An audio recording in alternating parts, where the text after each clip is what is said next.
I knew you were joining us, and I was watching that game, thinking, what is it like as an owner of a football club when you can't really have any tangible effect on the result once the game begins, and you're sitting there watching your team have a roller coaster journey like that? Good question.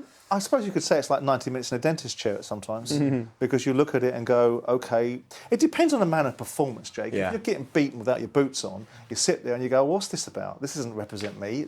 The kind of owner I was, if you're sitting somewhere in United Arab Emirates and watching it from there and you're that kind of owner, then OK, it goes with the territory and you're not that invested. For me, as long as I saw, I could take getting beat at Palace, and maybe some people would say because you got used to it, right? But I could take getting beat as long as the players and the management put out what I thought was a performance reflective of what I'd bought into, what I'd paid for, who I'd employed. Yeah. It's when I saw performances where, I use an expression which football people hate, when I saw performances where people cheated, where people weren't doing their jobs, where people didn't respect the environment that they were in, they didn't value the opportunity that they had, they didn't respect the fans, they didn't respect their manager. You judge people, Jake, not in times when things are going well. You judge people in adversity. Yes, that's when you find out the character of people. And that's why sometimes in the world of football, there are not enough characters because people don't like the truth. They don't like to be told. They can be told that they're good. They can't be told that they're bad. And I think you've got to get the balance right, because out of telling people the truth and being authentic, you get character and you get substance.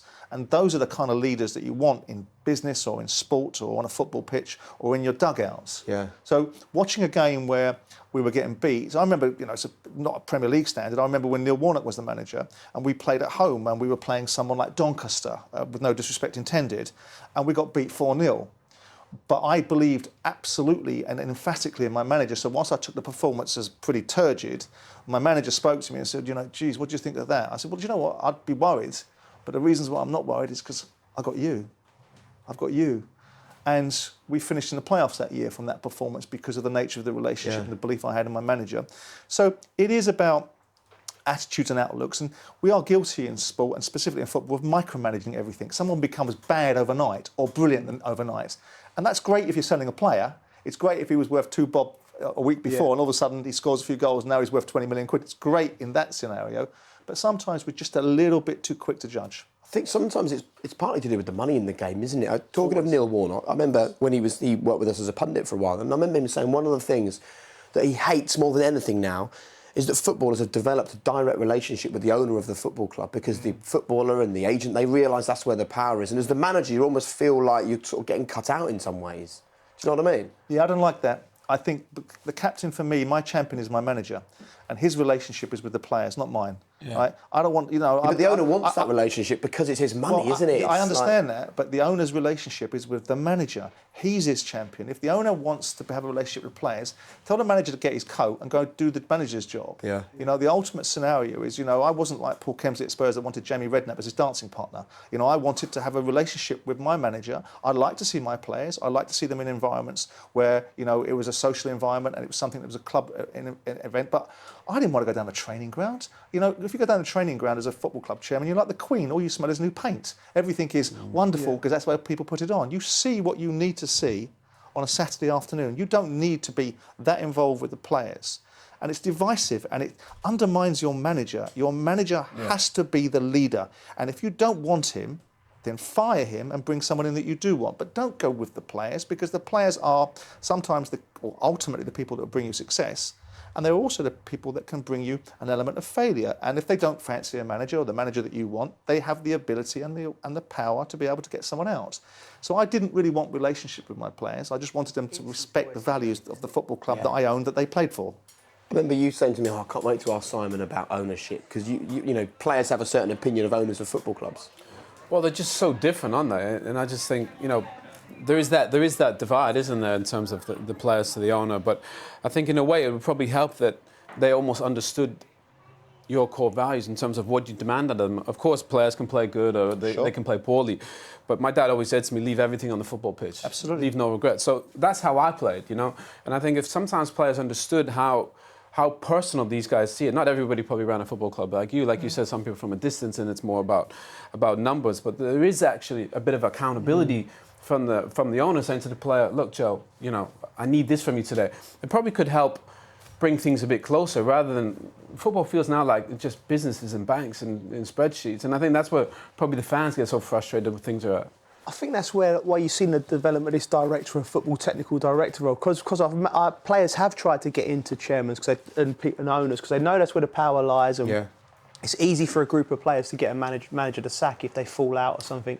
Likewise, but for me, it's very important because there's not many Simon Jordans around who actually had the club's blood in them. You know, like I said, we've got a lot of foreign owners, so it's important that there's like maybe it's ex-players or businessmen who've developed with the club that come in and connect the owners and the board with the team, so it ain't as divisive. We talked about Leicester being a well-run club and Arsenal being maybe a bit different at the moment. So I think that role in particular over the years is going to get a lot more important.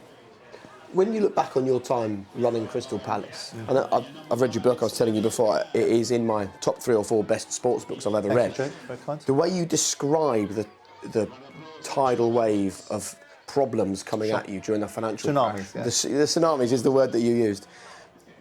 Would you make the different decisions, or was it almost completely out of your hands that things ended the way that they did? You know, listen, you look back with the benefit of hindsight, and you know, Harry Hindsight was the best trader in town, and you look at things now and go, I'd do things differently.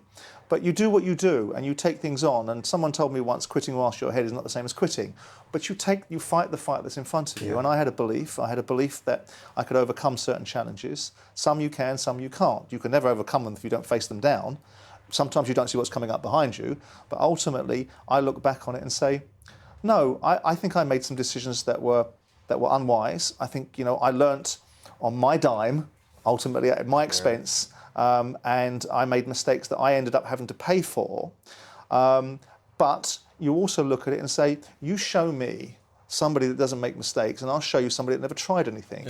It's not about making mistakes, it's about how you recover from them, what you do next, what you gain from it, what you garner from it, and how you enhance yourself. And going back to the point you made earlier about players, there's nothing wrong with players having a relationship with the owner, but unfortunately the relationship players want with owners is to divide, and it's not healthy for football clubs for owners to be direct with the players, because ultimately that is a manager's job or a director of football's job to help provide the interface. And there is a balance between good owners and bad owners. Foreign owners are not bad owners, they just have a different vantage point. Guys that supported a football club that they owned have a different vantage point. And there's no right or wrong, there's just good ownership and there's bad ownership. And in modern day, good ownership is defined, I think, a lot by how big your checkbook is and how prepared you are to keep backing and backing and backing, rather than saying to people, okay, manage what you've got and enhance what you've got before you get something else.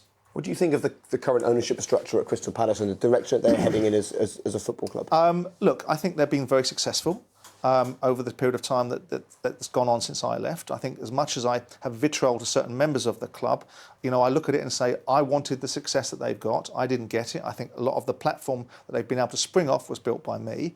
But that the decisions that they've made, they've had some really great timing. When I got into the Premier League and I wanted to get rid of Ian Dowie, I had George Graham or people of that calibre to look at that were probably on the periphery at the end of their career. They've had Sam Allardyce or Tony Pulis or Roy Hodgson, that are real bona fide, established, top-drawer Premier League managers that get you out of situations that you find yourself in. So everything's about timing. But I think the Americans have come in and put money into a football club that they thought might have gone slightly more in an upward direction. But a Premier League, as you boys know equal as well as I do, is a very difficult league to be in. And